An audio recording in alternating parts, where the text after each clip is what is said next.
Hi అండి, ఈరోజు అయితే మనం గారెలు చేద్దాం.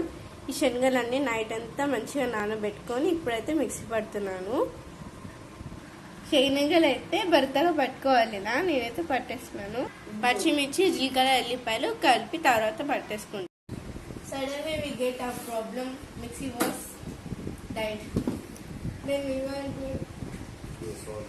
ఇందులో అయితే ట్రై చేస్తున్నా, వస్తారా చూడాలి.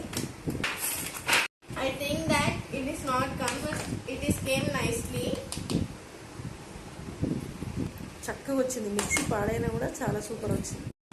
ఇప్పుడు మన శనగ గారెలోకి కాస్త జీలకర్ర, కాస్త ఎల్లిపాయలు, పచ్చిమిర్చి, జీలకర్ర. మనమైతే శనగ గారెలు చేద్దాం. మన చిట్టి చిట్టి గారెలు అయితే రెడీ. టేస్ట్ అయితే చాలా బాగుంది. ప్లీజ్ అండి మన ఛానల్ని లైక్ చేయండి, సబ్స్క్రైబ్ చేసుకోండి ఫ్రెండ్స్.